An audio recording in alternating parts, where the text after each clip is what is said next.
I dreamt of falling trees in a wild storm. I was between them as a desolate shore came to meet me, and I ran, scared stiff. There was a trapdoor, but I couldn't lift it. I have started an affair with your son on a train somewhere, in a dark tunnel. His hand was underneath my dress, between my tights. I could not breathe. He took me in a white lakeside hotel, somewhere high up. The lake was emerald. I could not stop myself. I was in flames from the first spreading of my tights. No shame could make me push my dress down. Trust is on the way. The 2, then 3 fingers. He jumped into me. Through the guard brushed the glass. Stopped for a moment, staring in. Then passed down the long train. His strumming fingers filled me with a great gape of wanting, till he half supported me up the wide steps into the vestibules where the concierge slept. So took the keys and ran up, my dress above my hips, not stopping to undress. Juices ran down my thighs.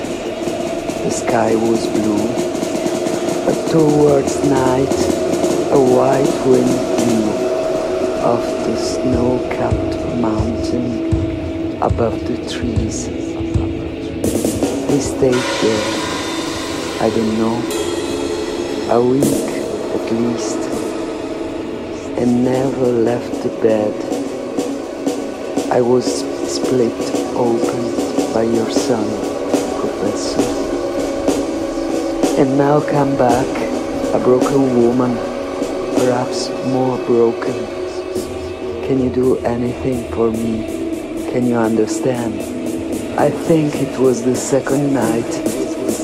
The wind came rushing through the larches, hard as flint. The summer house pagoda roof came down. Billows were whipped up, and some people droned. We heard some waters running, and some guests then plunged his mouth to it. The nipple swelled. There were shouts, and there were crashes in the altar. We thought we were in a liner out to sea, a white liner. He kept sucking me.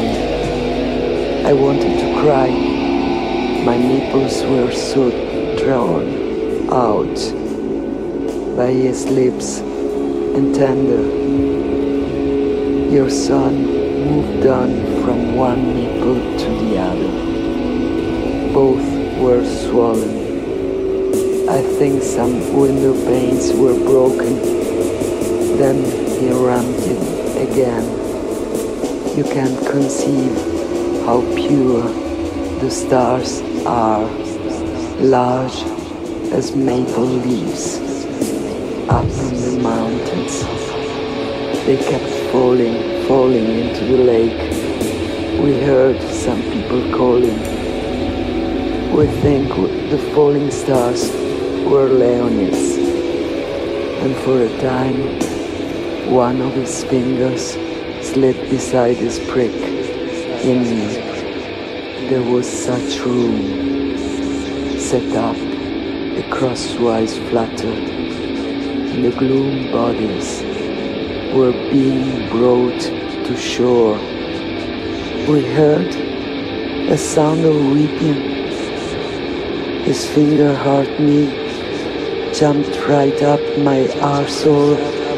My nail began caressing where his prick so fat it didn't belong to him anymore, was hidden away in my cunt. Came a lightning flash, a white zigzag. It went so fast, it was gone before the thunder cracked over the hotel. Then it was black again, with just a few lights on the lake.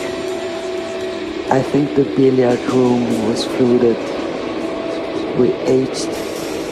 He couldn't bring himself to let it gush. It was so beautiful.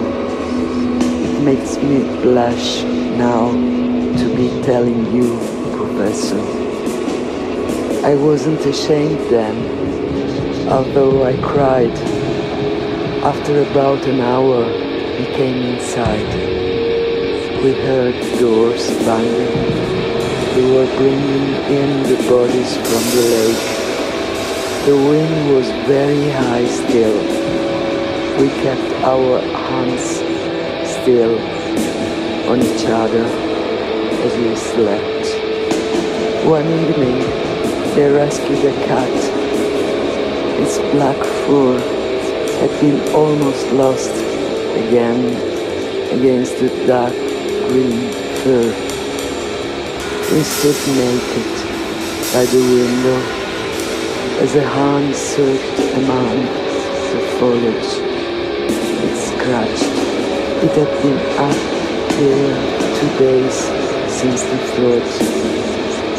It was the night I felt a trickle of blood. He was showing me some photographs.